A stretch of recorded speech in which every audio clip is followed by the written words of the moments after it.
Hello, and welcome to an intro to Anthro with two humans. I'm human number one, John McCray. And I'm human number two, John Lehr. And this is the podcast where we reassess what it means to be human. And the title of this episode is, well, sex me up and call me bad, a kaleidoscopic look at colors. And John, today we are going to be talking and looking at colors. Excellent. How humans perceive colors, why we develop color vision, and why different colors signify different things in different cultures. I'm wearing a very brightly colored T-shirt in honor of our. I normally don't wear this color. I know you're muted. You're like whites and browns and I'm very fall. Yeah. But I'm really coming out strong today. Yeah. And that's a political shirt too. I mean, if you want it, I mean, it's a little political messaging there. Yes, it's well, you can probably guess who's in jail and who's out.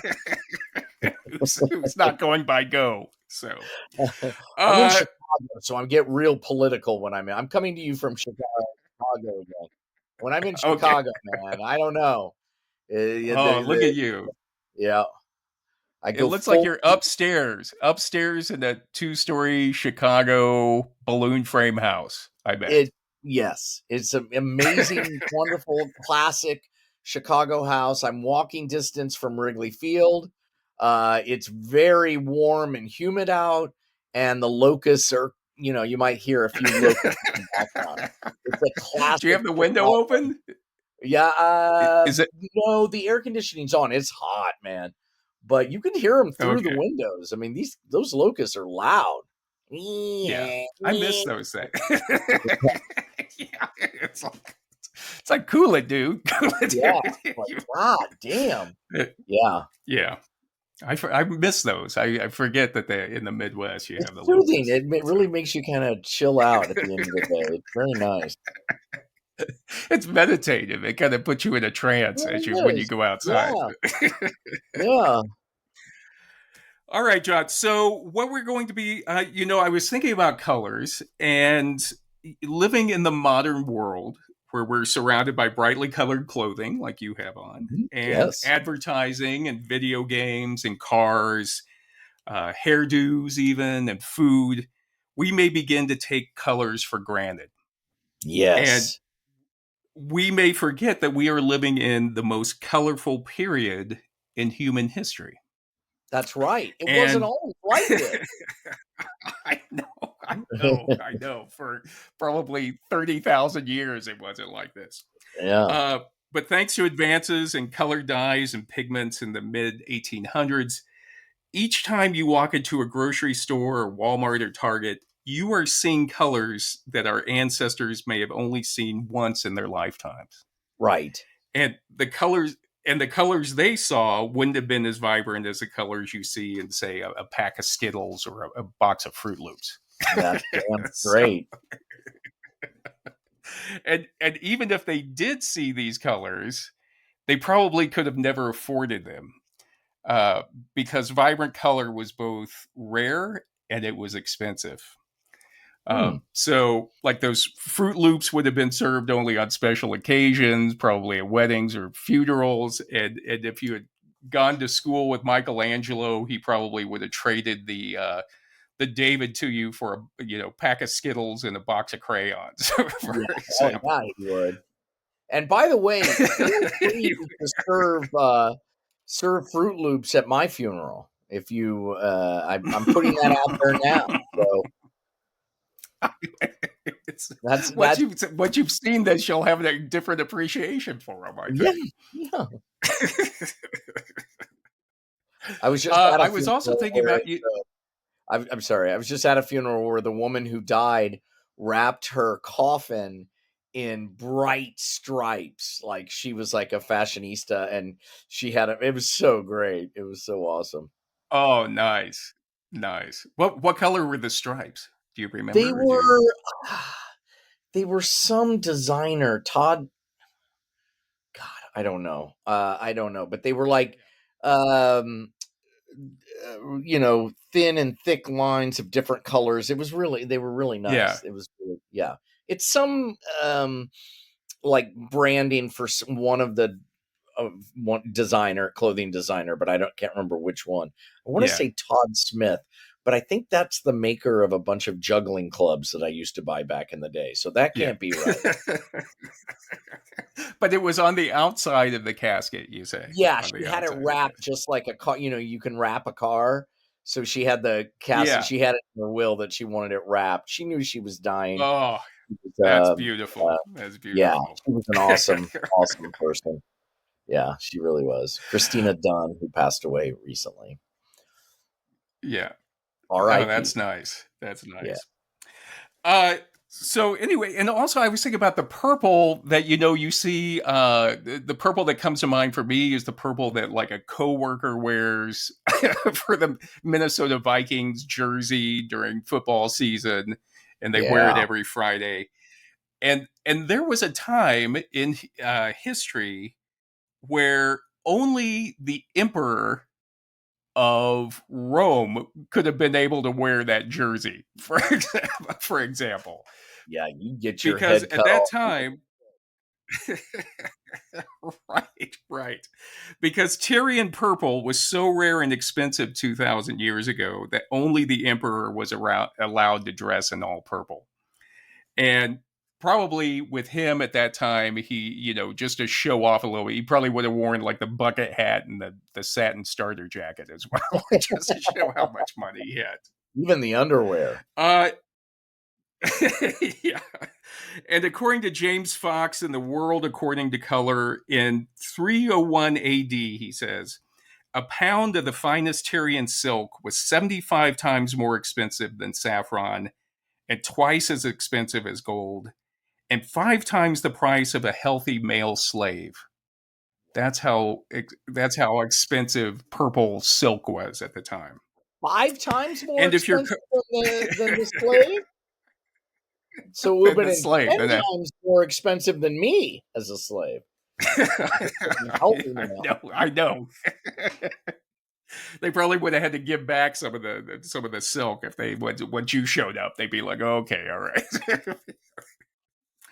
And if your coworker happened to show up at the Coliseum at the same time in his Vikings jersey when the Emperor was there, uh, it probably would have been the end for your coworker, because at that time, if anybody who wasn't allowed to wear purple wore purple, they could be fined, publicly humiliated, or even put to death just for wearing purple.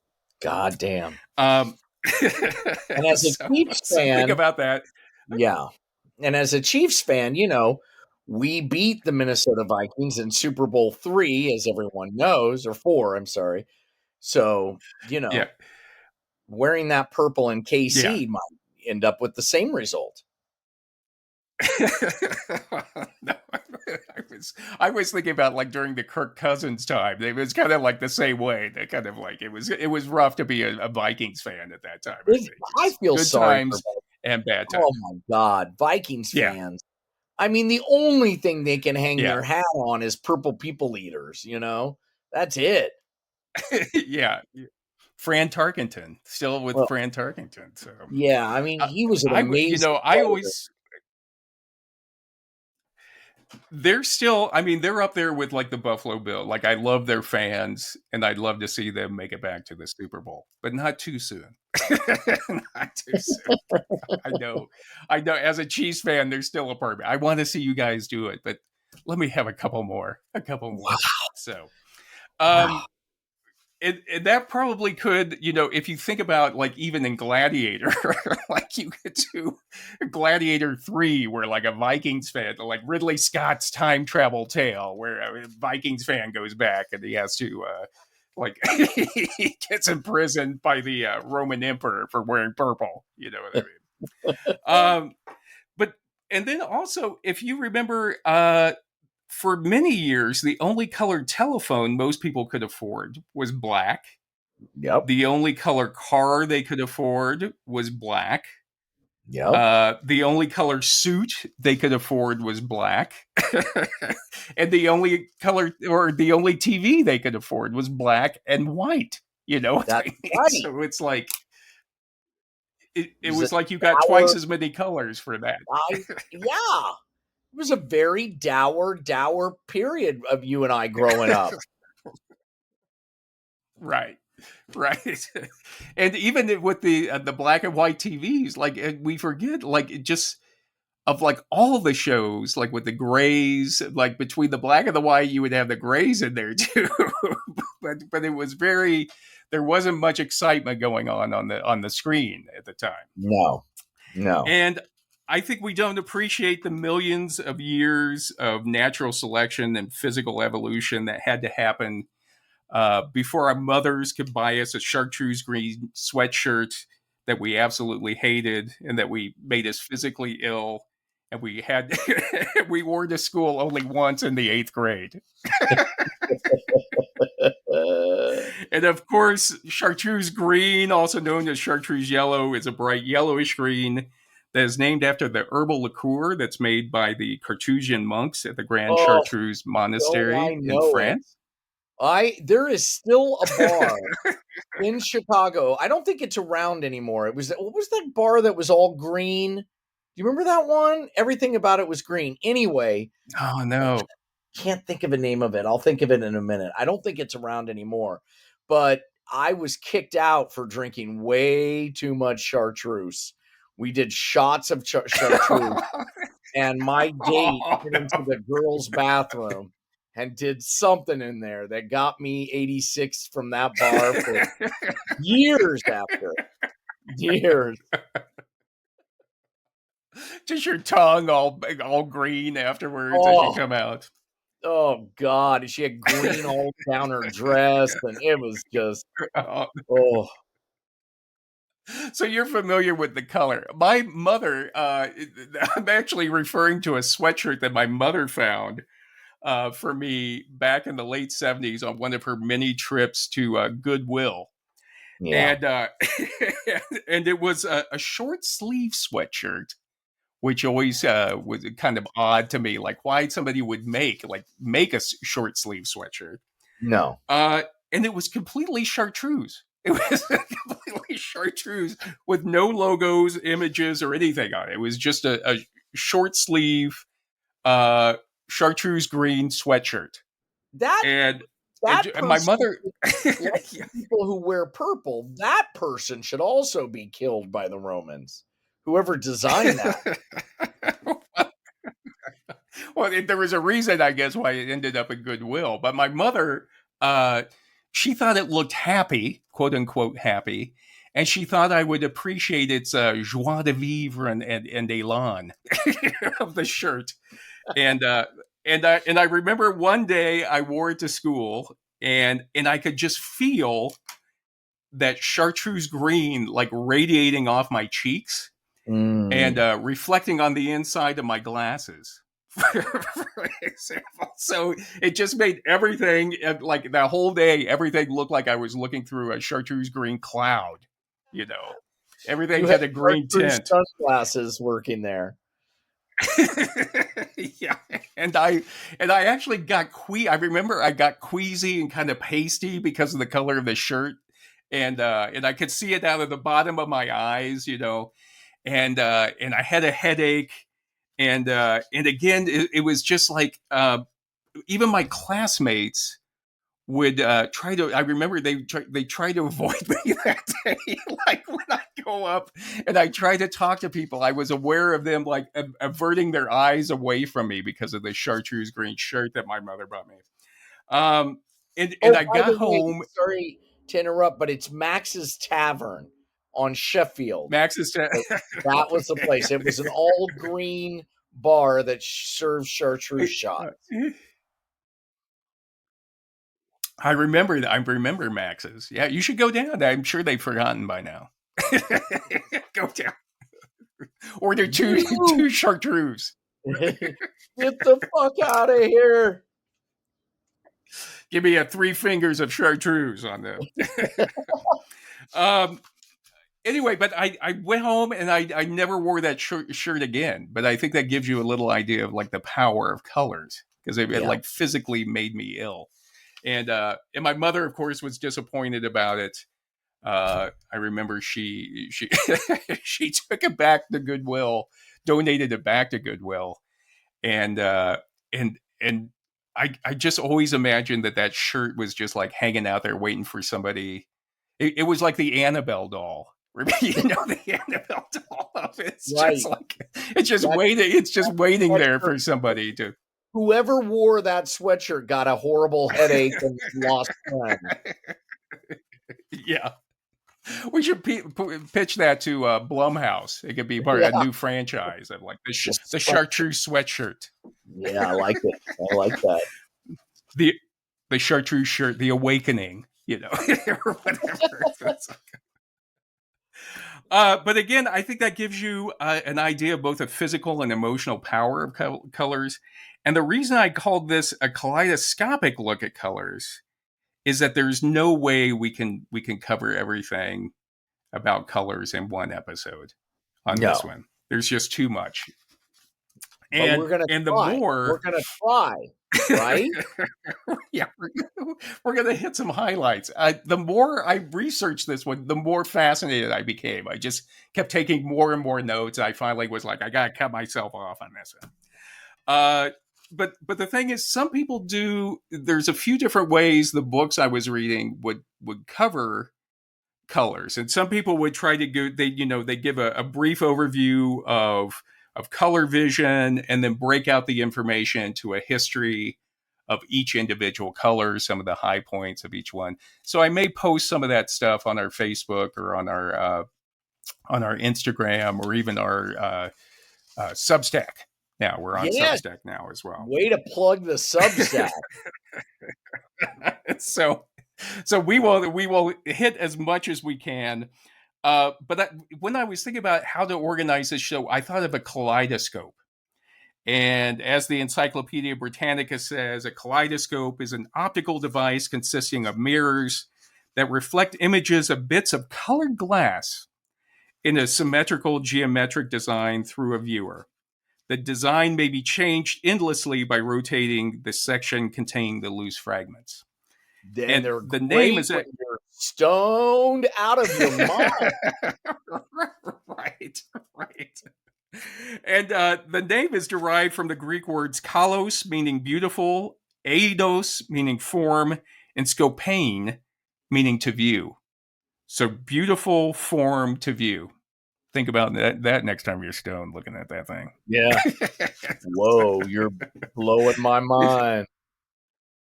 And apparently the kaleidoscope was invented in 1816 by a guy in England named Sir David Brewster. Way to go, for some reason, Brewster. but I know, but that seemed like a little late to me. I thought that would have been like invented by an ancient Greek like Archimedes or Leonardo da Yeah, you're Vinci, right. or in the Renaissance. But Yeah, 1816 seems a little late to me. yeah. And it also seems like the kaleidoscope would be, it's one of those where I'm sure when Sir David went to a party and he said to somebody, like when they asked him, well, what do you do? And he's like, well, I invented the kaleidoscope. I'm sure people were like, like, oh, really? Yeah. Well, I invented the tube, or something like that. I'm sure that they. But then if he could prove it, if he could actually prove that he invented the kaleidoscope, then they'd be like, Yeah. holy you. It's like when people Yeah. find out I was the Geico caveman. They're like, what? He must have been Yeah. huge. That's when Do you Brewster have would have one? Do you have one here? yeah. How do they work? What Yeah, the probably. fuck? Yeah. You doing that?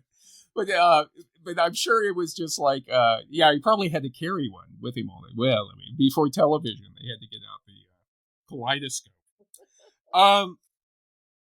So I thought it was when we look at this topic, we're not going to look at it in a linear way, but we're going to, like a kaleidoscope, we're going to kind of twist it around and just find some, important and salient points about colors.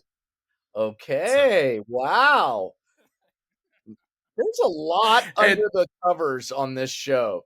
You know, you peel back the I layers know, and I know. you learn and you learn and you learn.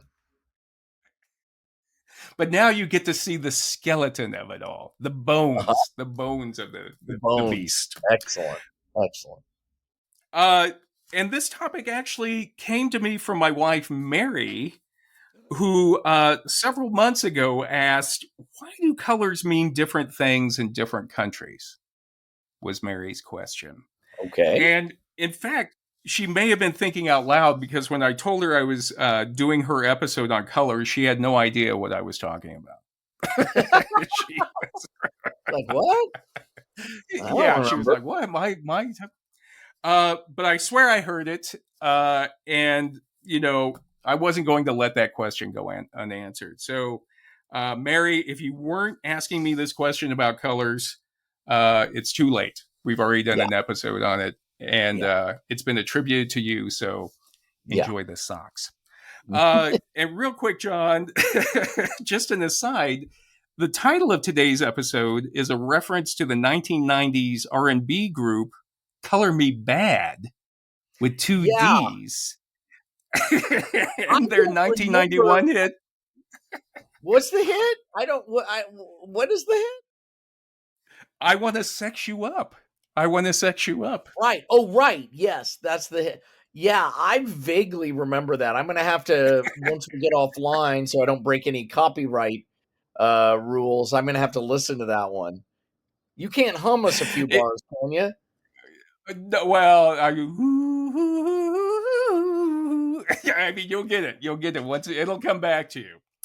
And according to Wikipedia, the song went to number one on the UK singles chart, and it went to number two in the US. Wow. I Want to Sex You Up. And it also, according to Wikipedia, it won the Soul Train Music Award for Best R&B Soul Single Group, Band, or Duo, and the Soul Train Music Award for Best R&B Soul Song of the Year for 1992. Holy crap. Who Which knew? also surprises me. Which also surprises me. Because it's no Teddy Pendergrass, Turn Off the Lights. You know what I mean? I mean, that Right, song, Turn Off the Lights. But where was Soul Train in 1992? I mean, you know, that they've got was it on the air in 92?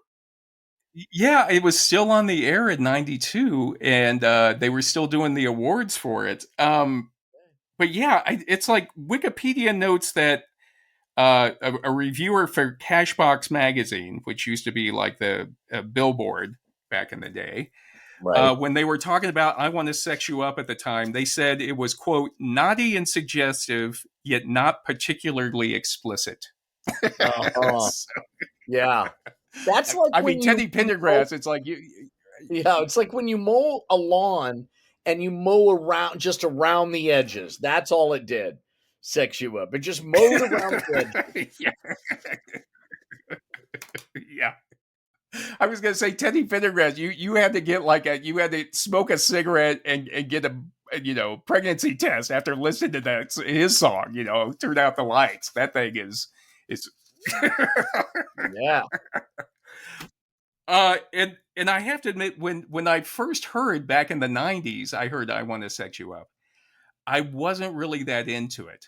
I wasn't. I thought it was kind of lame. And when I was researching this episode, I went back and I listened to it again, and now I think, hey, that's kind of hot. That's, That's good. You're so, open to well, new ways of thinking. You're an open-minded person. I don't know. I think it's more.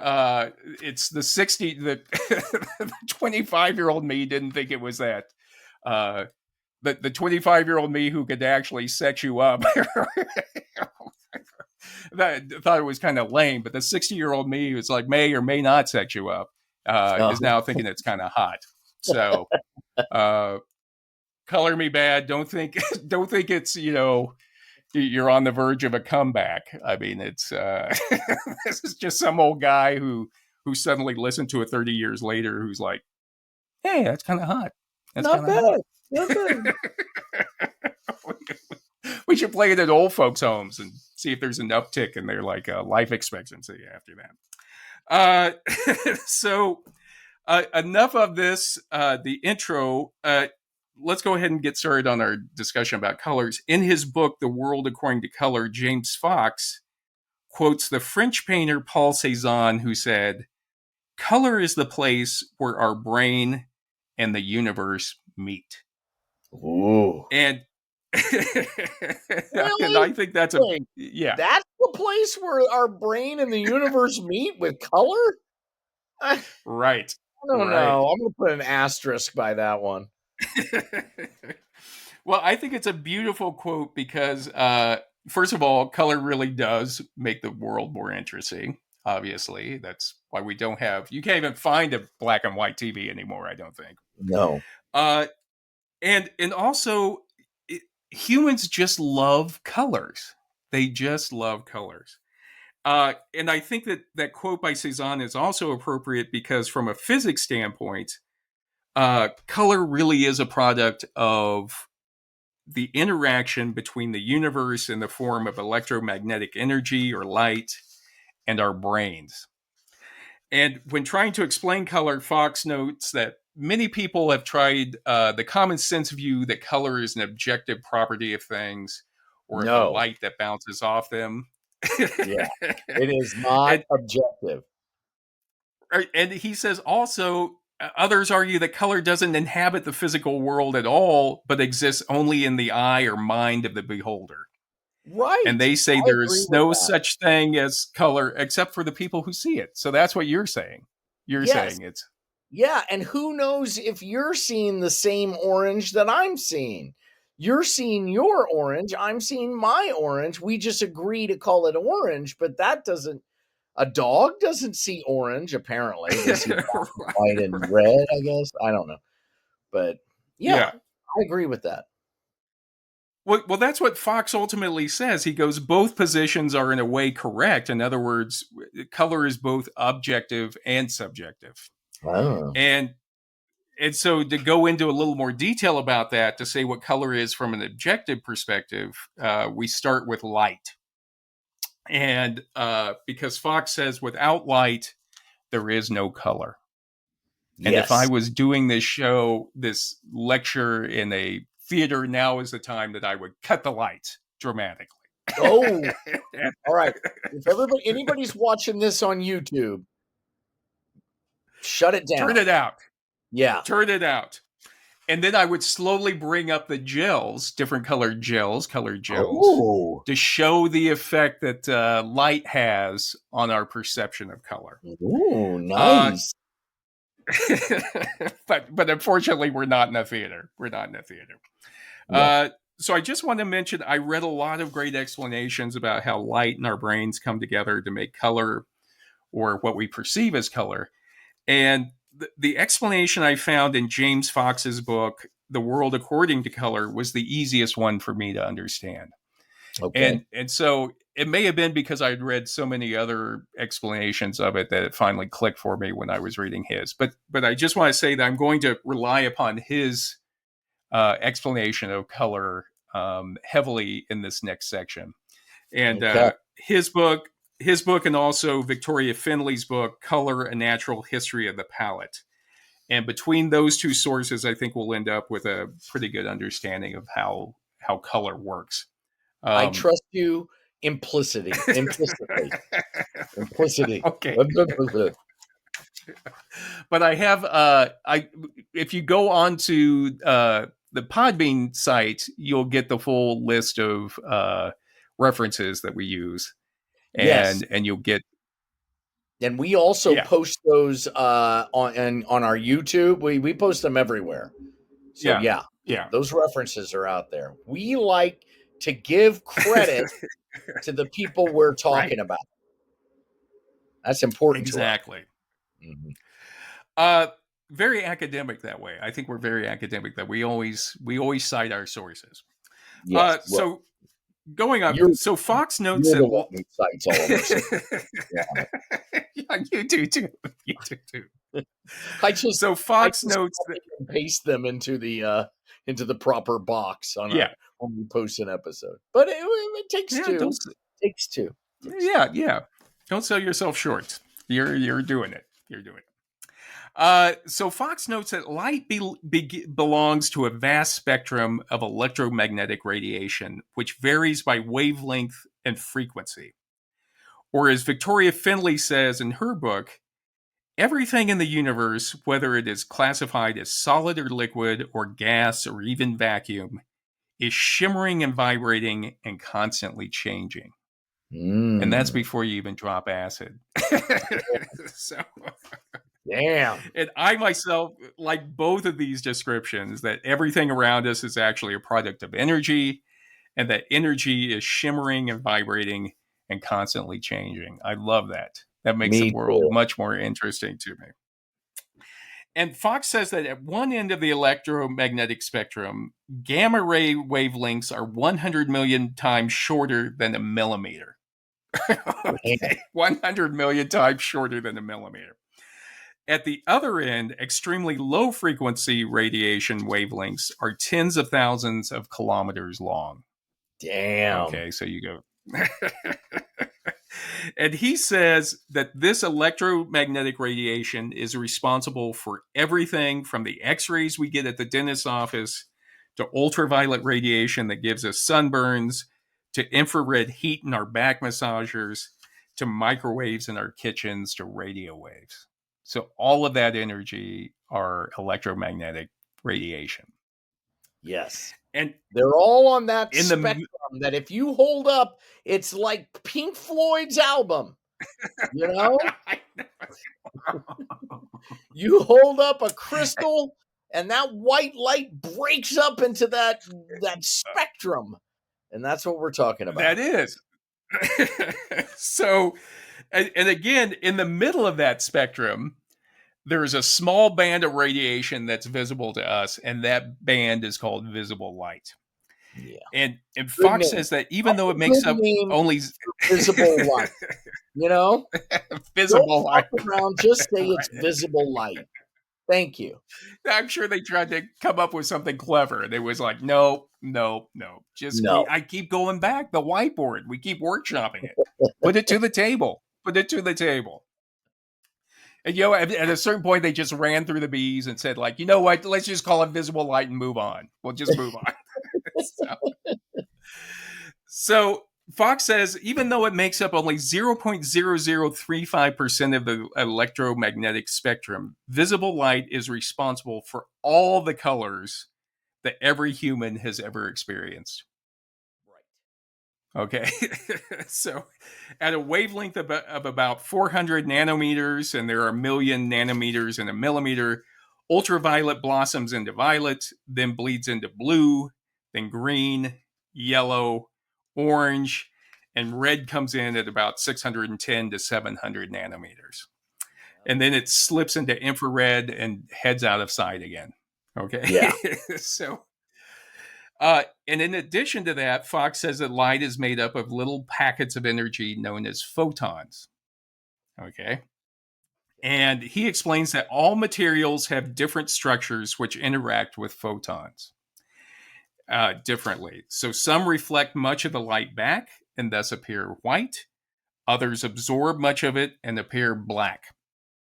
Or as Victoria Finlay describes it a little differently, she says that colors appear because the objects absorb some of the white light and reject the rest. Okay.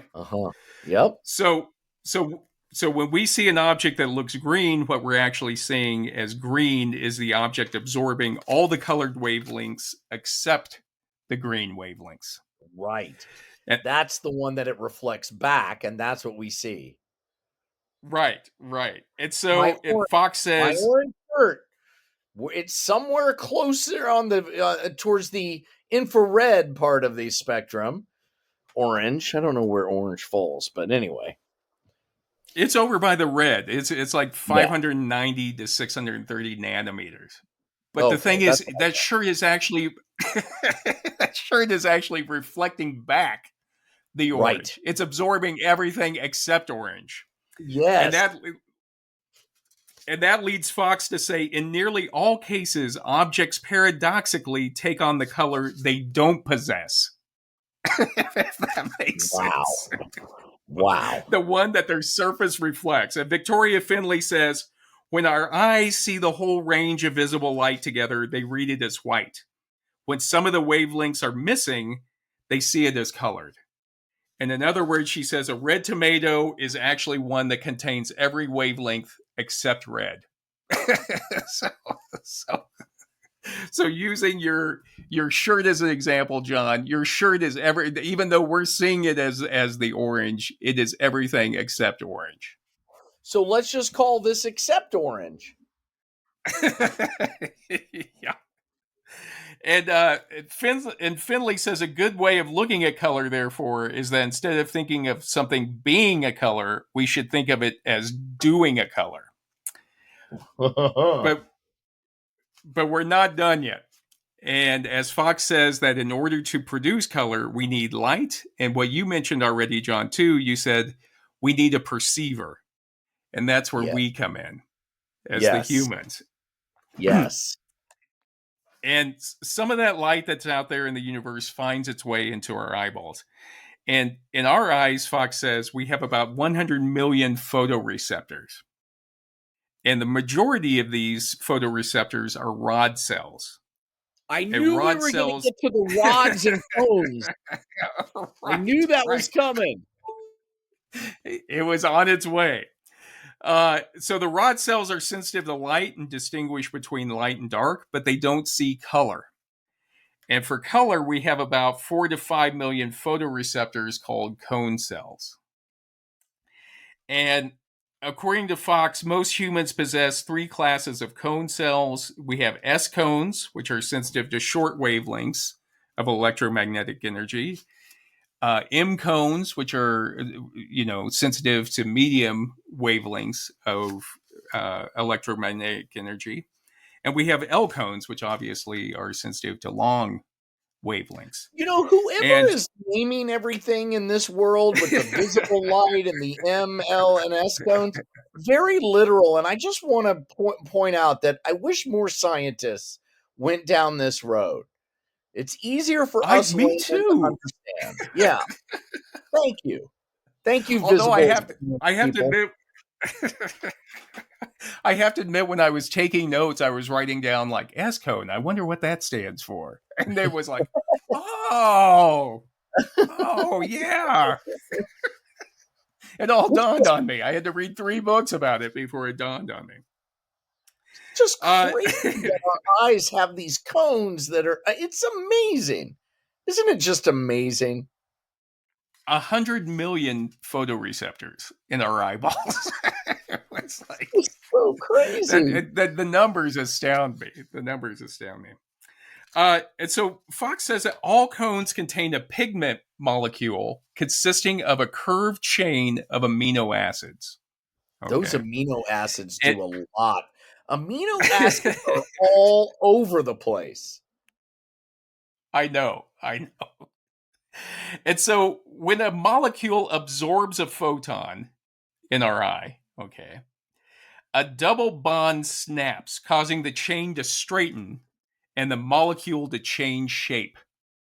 And this seemingly trivial incident, Fox says, lasting just 200 millionths of a billionth of a second, underpins all human vision. Whoa. So, that snapping of the pigment molecule when light is absorbed by one of our cone cells, it causes a reaction in the pigment molecule, and that creates a chain reaction. Okay, in our eyeball. There's all of this miraculous magic going on in my body. And what have I done with it? I play video games. I know. That's what I was reading this and like, Jesus Christ, this really is embracing the universe. You know what I mean? This is like in 2001 Space Odyssey or something. Like when we're coming to the It's like when I'm watching porn, all those colors, it's taking millions and hundreds of millions of these cones snapping and unsnapping. just so I can tell that this person's, you know, Naked, taking their clothes off. incredible. Incredible. So continuing on, Fox says that, the photoreceptors change structure. They activate a protein, which activates another protein, which converts the scattergun chaos of the photon absorption into electrical messages. And And those are then you're off transmitted. and running. Once you got it Right. into electricity, the body knows what to do with it now. Right. So it snaps, you snap that pigment, it causes a chain reaction of proteins, and then that sends a binary signal, an on-off voltage change, he says, that exit the eyes through the optic nerves and until they finally reach the visual cortex at the back of the brain. So that's what actually happened. And it's And all then the in like brain, real time. It's all in real time. yeah, right. And it's happening right now. It's happening right now. Uh, and the brain then processes this information and compares all the outputs from the three classes of cones. And those three classes are red, green, blue, yellow, and black, white. And Fox says that from these three sets of comparison, our brains are able to distinguish millions of shades and hues of color. Holy That's shit. amazing to me. We're wasting our lives. Yeah, it really seems like, what are you doing with your eyeballs? You know what I mean? Like, what are you looking It's at? Well, I'm really just. yeah, it's like the equivalent is us using a cell phone to send stupid jokes to each other when we're using like a machine that's stronger than what landed a spaceship on Earth. I know. And we're using all of these satellites and all of these cells just to send a hoo hoo hoo. Yeah, I know. We've been doing it with our eyes for millions of years. Uh, so finally, Fox concludes, quote, color is a process, a dance between subjects and objects, mind and matter. Different wavelengths of light exist independently of us, but they don't truly become color until our brains have finished interpreting them. And I thought, Wow. I love that. It's a dance. It's an interaction between the two. Yeah. Yeah. And this is how we get down to what you were saying earlier, John, is because each of our individual brains are interpreting what our each individual cones and rods have received. That's why we get these personal differences between what a color actually is, the interpretation of what a color is. Yes. And Fox quotes Joseph Albers in his book, The Interaction of Color, and Albers says, if one says red, the name of the color, and there are 50 people listening, it can be expected that there will be 50 reds in their mind. And one can Right. be sure that all these reds will be very different, which is what Yes. you were saying.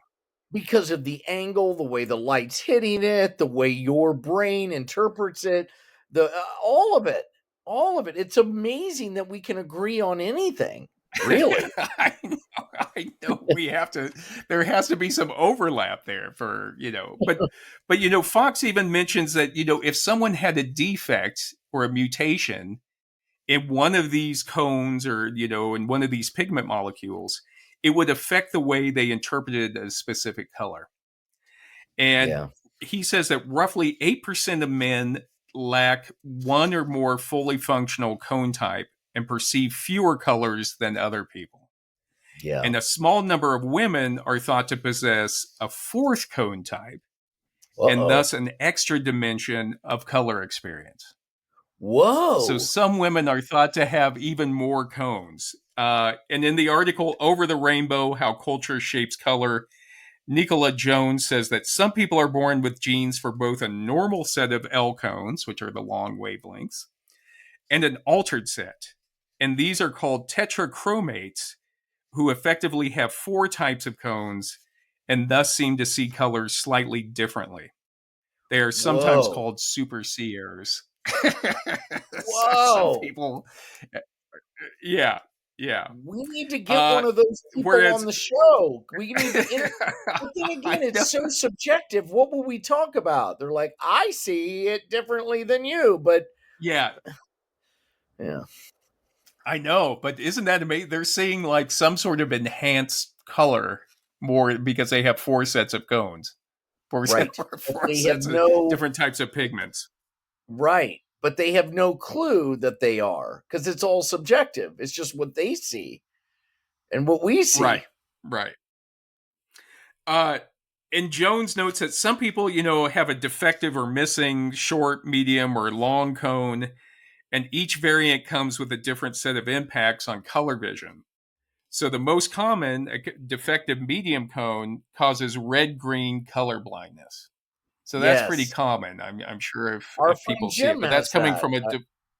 I believe. He had I that red know grid, that. right? Yeah. Yeah, and that's what I remember when people, when someone first said to him, "Why do you always wear green sweaters?" And I was there at the time when he was like, "What do you mean? I only?" He had no idea. He had always thought he was wearing gray sweaters. You know. Um, Uh, I also here in Albuquerque have a really good friend of mine who he started a program where he would purchase color correcting glasses for high school students in Rio Rancho. And he invited me out to one of the series. He does it every year. He gives out like 15 pairs of these. Um, and anyway, I went to it one time, and he had told me, like, it will blow you away when you see these kids put these glasses on. And sure enough, it was like people were just like, "Oh my god!" It was like the grass. Look at the grass. It's like they're like stoned or something. They're all walking yeah. around like feeling stuff, and You but it's know, amazing. I was like that when I got glasses for the first time, just in terms of the focus. Like my eyes Yeah, had yeah. slowly gotten worse and worse, and I put glasses on the first time in my life, and I was like, "Oh my god, those I can." Grass is not just a carpet of green; it's individual, you know, Yeah, plants. there are there are wires between those poles out there on the street, or whatever it was. Uh, Uh, Interestingly, Jones says that a final variation is that some people can see past the end of the rainbow into the ultraviolet, whoa, just like bees, butterflies, and other insects. And whoa! it turns out that the human cones and brain can detect ultraviolet light, but our lenses usually filter it out. And some people who have had cataract surgery, uh, in which the lens is either removed or replaced with an artificial substitute, start to see ultraviolet. What? So, what is Yeah. ultraviolet? What do they see? How do they describe it? Well, they seem to think, or the way people have described it, it's kind of a whitish, wispyish blue light that they're Yeah, seeing. makes sense. And Yeah. in and in fact, Claude Monet, the painter, was supposed to have developed this condition later in his life after he had cataract surgery when he was in his 80s. And some people say that that's why his paintings, like his water lilies, became a little bit more bluish at the end of his career. And Interesting. Adnan Kablawi, in an article in ArtNet, notes that Monet developed cataracts in his 70s and was losing his sight. And if you look at some of his paintings during his cataract period, he has like really had developed just habits to where so they could keep painting even though he couldn't really see the canvas. And he has Wow. just a lot of reds in there and a lot of oranges, and you can't really make out any shapes of anything during his cataract paintings. And Kablawi says his coarse brushstrokes belied the appearance of distinctive figures, veering his work into the realm of abstraction. And so some people now think that, Monet's uh, cataract paintings were important, even though Monet hated them later after he'd had his cataract surgery. But they say that they think that those were important because they kind of were a stepping stone to some of the abstract painters. Um, Uh-huh. but Interesting. so in January 1923, Monet decided to finally have eye surgery. And by the way, eye surgery now scares the hell out of me. Yeah. I can't imagine having eye 1923. surgery. Yeah, they take the eyeball out and toss it around, and oh my God. Yeah. I'm sure is ever like the surgeon comes in like after lunch like licking his fingers, then going over there to Monet's, pop his corneas out or something. Uh-huh. Uh, Give me but his they said that eyeball. I'll put it in my mouth and clean it off a little. Okay, put it back in. there we go. There we go. But they say after his surgery or surgeries, because there were several of them that he had to have, Monet went back to painting his water lilies, and Kablawi says, as fate would have it, the eye operations had not only restored his vision, but enhanced it by unlocking part of the ultraviolet spectrum. Wow. And they call this because this is the light that bees and insects are supposed to see. They call this bee purple, BEE purple. And Kablawi says Monet's ophthalmological surgery did not give him new cones, rather, it removed the lens of his eyes, which normally filters out UV light, obstructing humans from detecting it. So at 85 years old, Kablawi says, Monet's magnificent eye gained access to the secret world of bee purple.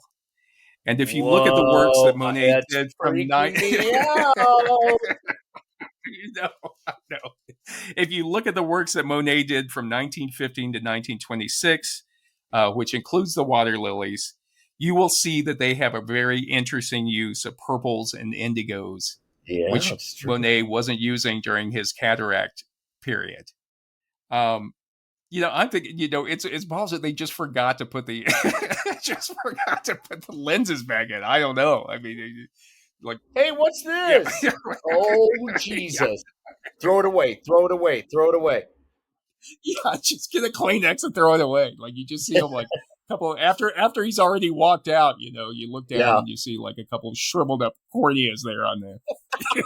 Or one of the doctors is like talking to him and the other doctor's like, hey, what's that in your sheet? What do you mean? It's his cornea. Oh, Jesus. Oh, no. Don't say anything. You can't say anything.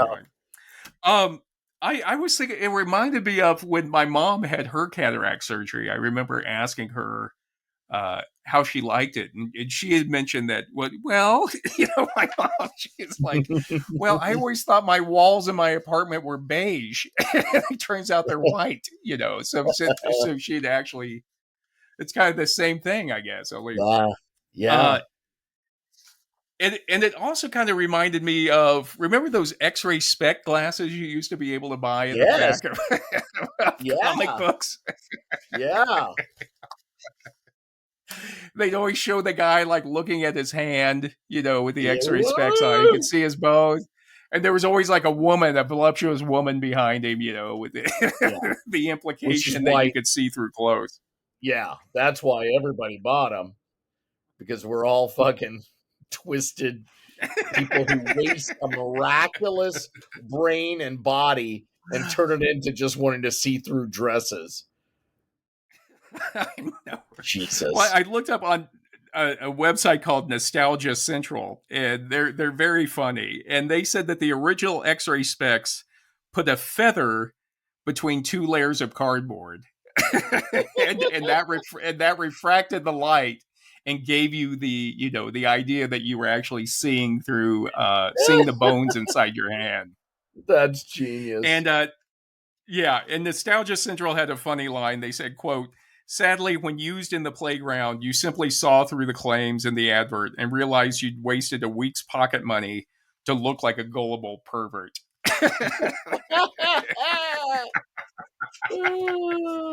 God, I'm like, ain't that the story of my life, buddy? Yep. It's a gullible pervert. Don't get me started on the sea monkeys. Yep. So now we're going to move into, John, why did humans develop color vision? And in the article titled, Why Red is Such a Potent Color, which is in the textbook Evolution and Prehistory, The Human Challenge. Meredith Small says that a lot of animals, particularly animals that are nocturnal, don't see the full color spectrum. Right. Because they don't need to see it. Right. For example, owls and foxes are basically colorblind. So, they don't need it. What do they need to see yellow for? They don't need that. Right. And in the past, our primitive primate ancestors saw mostly greens and blues. Okay. But then when monkeys came around 34 million years ago, Small says that they evolved to see the color red. Okay. And the reason that was important was that when monkeys were looking for food in the jungle, which is a bunch of green, it became advantageous to be able to see reds and yellows and oranges, because reds and yellows and oranges are the color of ripe fruit. Okay, so right. And why was it important to and see you want to ripe fruits? Distinguish that from the green bullshit. Yeah. Right. Exactly. And the problem is, like, unripe fruit, which is green, had fewer carbohydrates. It was harder to digest, and it just tasted bad. So we developed the color vision in order to be able to see that fruit, to pick it out. Yeah. Yep. It all this shit, all of our episodes, they all boil down to either food or fucking. That's it. I know. That's really about it. I was trying to think of an example that I could give people, and I was thinking, like, if, say, for example, somebody had given you a big box of chocolates, and you were, everybody in your family, you liked it, you realized that everybody in your family also liked all the toffees and the caramels, and nobody liked any of the other chocolates. And you were trying to, you were all going in there, pinching the chocolates. You were all sniffing the chocolates, taking a bite, putting it back.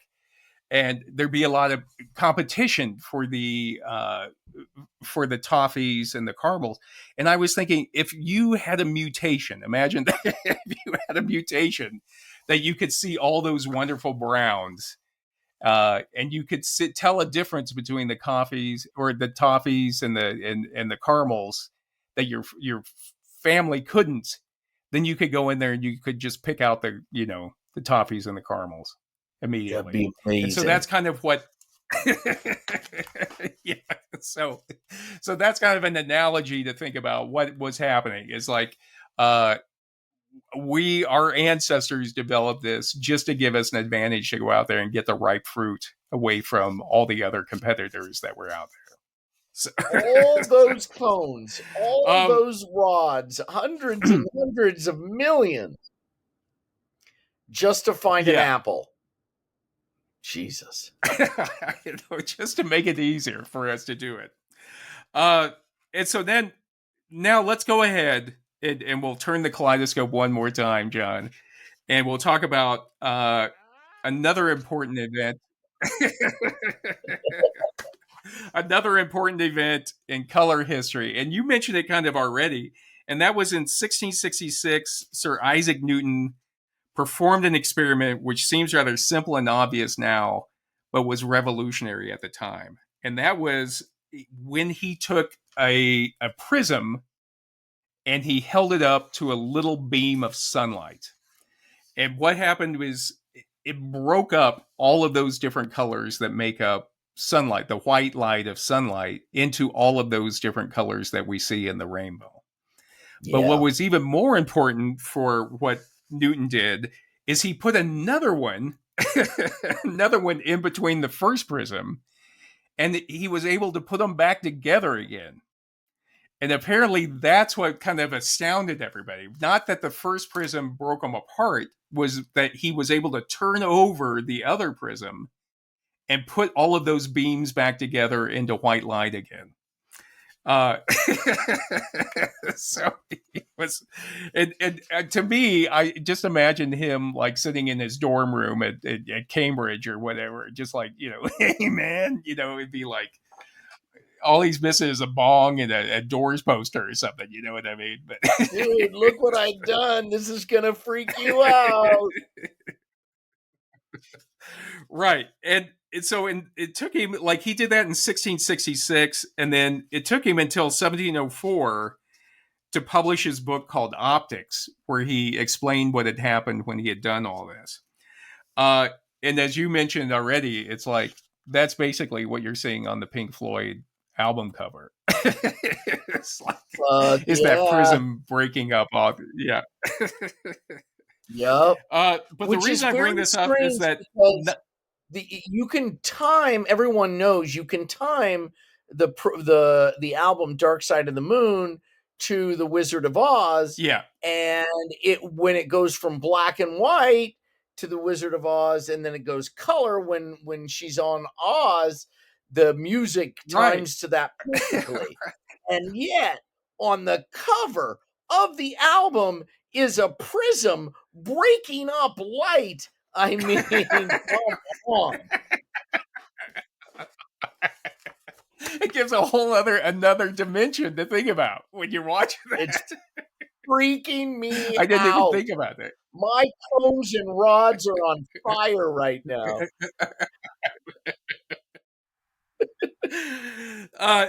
The thing is, though, not everybody was happy with Newton's experiment.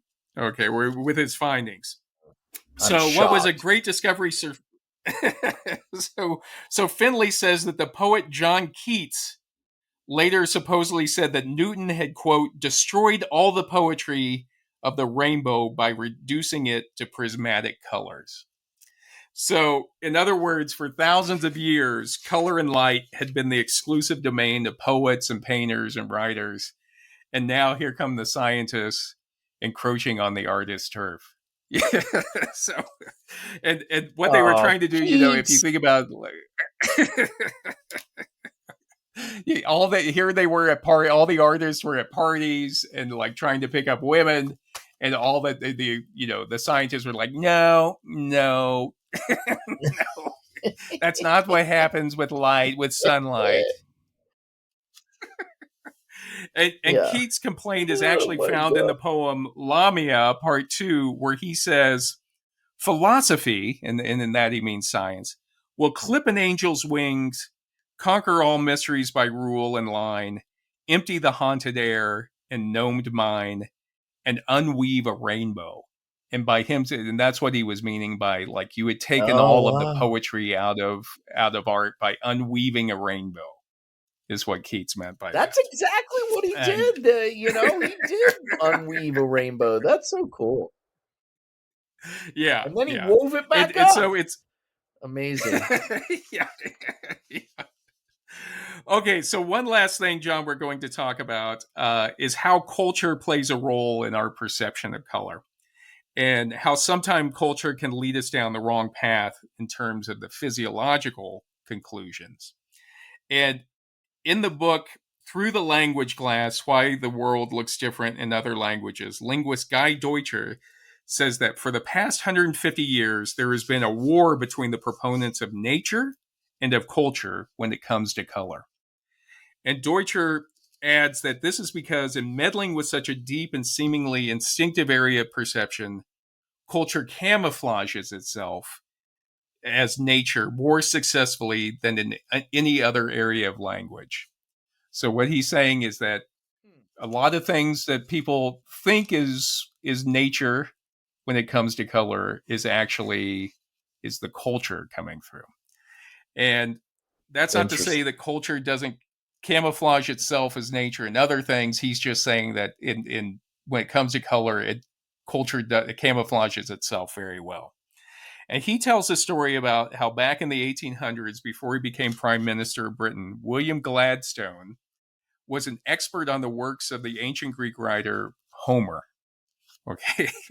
And Deutscher says that Gladstone considered Homer, quote, the most extraordinary phenomenon in the whole history of purely human culture. All right. So that's before Breaking Bad, I guess. And he says, needless to say, Gladstone wasn't just an expert on Homer, he was a super fan. And I imagine that Gladstone was the type of guy who would try to work Homer into every conversation he had, probably Yeah. the same way I was with Marcel Proust in college. And I'm sure that as soon as Gladstone got up to speak in Parliament, somebody would be like, "Somebody, let's move to adjourn, because they knew they was going to go on about Homer. Uh, but anyway, Oh in God, here comes some 1858, more Homer. yeah, somebody adjourn, move to adjourn. I'll second it. I'll second the motion. Uh, and in 1858, Gladstone published a 3-volume book about Homer called Studies on Homer and the Homeric Age. And it was in this Oh book my that Deutscher God. says Oh, 3 volumes. 3 volumes. 3 volumes. Jeez. Yeah. Oh, This was before he even became prime minister. You know what I mean? It's like, oh. and How in he his got book, elected, who knows? yeah, Deutscher says that Gladstone committed the cardinal sin of taking Homer far too seriously. Okay, and so what happened was, as Gladstone read Homer's Iliad and Odyssey over and over again, he began to notice that Homer used some rather strange descriptions of the colors for certain objects. An example of this, and the famous one that everyone always talks about, was that Homer talked about the color of the sea. And in the Iliad and Odyssey, Homer used the term wine dark sea to describe the Aegean Sea. And wine dark sea. And for years, people tried to figure out what the hell Homer was talking about when he said wine dark sea. Was the sea purple? Was it red? And this was also complicated by the fact that, according to legend, Homer was supposed to be blind.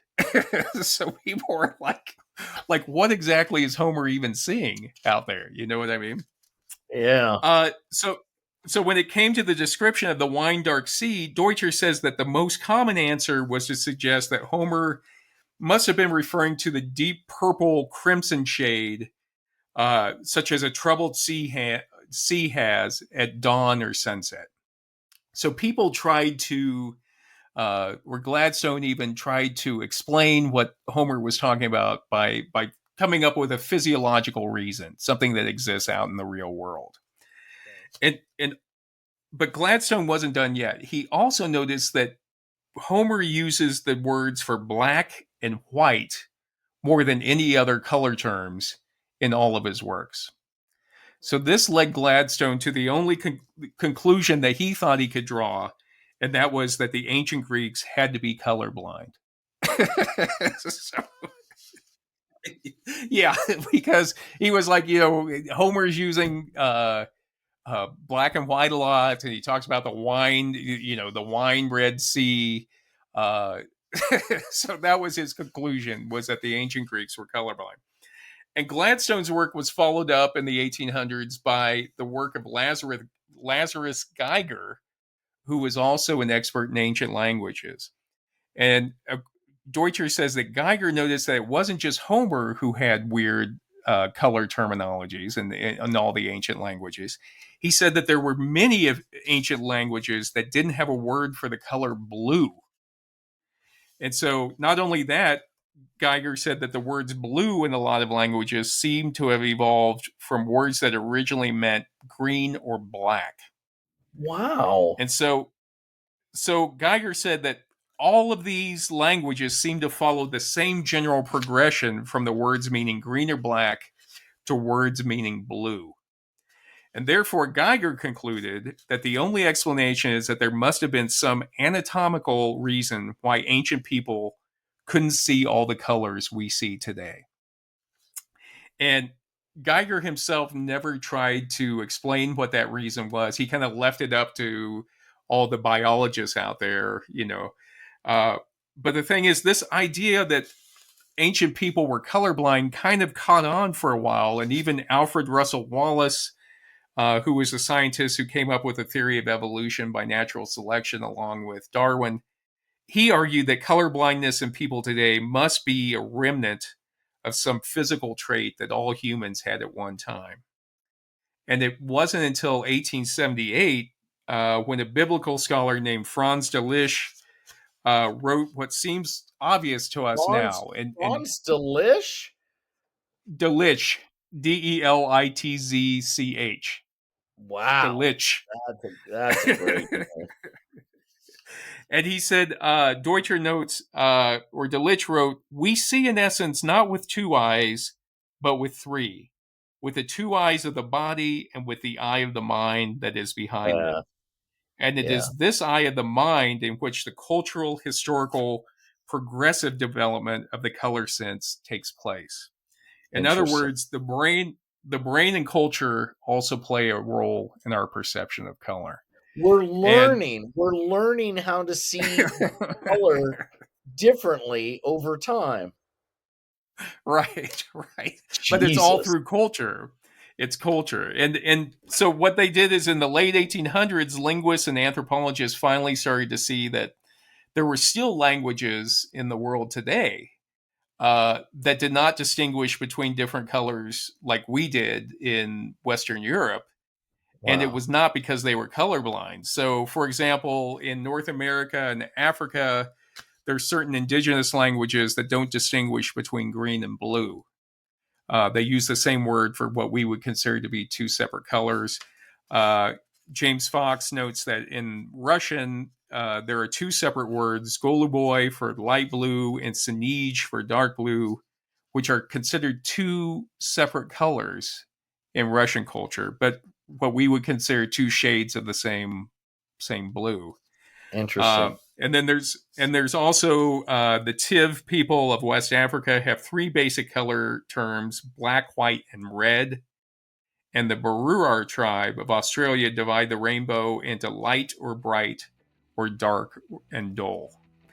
And basically what it comes down to, this Fox notes, is that societies generally name only colors they consider important. So after conducting a bunch of experiments where they basically showed color samples to people from different cultures who spoke different languages and had different color terms, anthropologists and linguists finally realized it wasn't people's physical eyesight that had changed in relation to the colors they could see. It was their cultures and languages. And Deutscher notes that what had seemed almost impossible to contemplate a few years before turned out to be a plain fact. People can spot the differences between different colors, but can still fail to give them separate names. So the mind is a powerful, trippy thing, man. God, we can get the information. It's just like, all the media outlets, we can hear the other side, but we don't process it. We can hear it, but we don't listen. I guess it makes the same thing. It's the same thing when you can see, but it doesn't mean you're gonna process it fully. You think that everybody's seeing the same thing you're seeing, but it's not the same thing you're seeing. No. So I think, and once again, it's that culture camouflaged as nature, I guess. So. Right. That is awesome. Wow. I love that. All right. Well, John, I'm afraid we've come to the end of our discussion. We started with Color Me Bad. We quoted some Keats, and we ended up with Homer. So. Story of my life. Well, this is human number 2 signing off. And this is human number 1. Thanks for listening, everyone. And thanks to our listener, Mary, who may or may not have suggested this topic for us. Be sure to check us out on YouTube, Facebook, Instagram, and Substack. And be sure to check out Watson & Company Socks, who, speaking of color, just came out with a new pastel line of colors. I love them. They are a huge hit. My daughter immediately stole all of mine. Yeah, they're gorgeous. If a sock can be gorgeous, these pastel socks are gorgeous. Look, you Puppies see Not Piranhas. Pastel, all I see are light and dark. You know what? I'm going to accept that.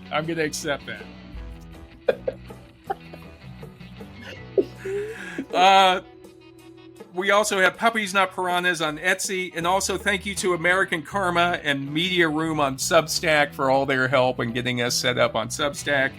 And be sure to check out the Two Humans Cave Shop at Cafe Press. All right, John. I hope you and our listeners have a better understanding and appreciation of all the colors around us. And think about everything that's happening when you go into a Walmart or when you go into a Target and you see all those colors. It's the best time to be alive as a human when it comes to colors. All the years and eons of evolution just so you can see my orange T-shirt. I know. So, all right, you guys, we love you. Thanks, John. We'll see you guys. Go get sexed up. Bye.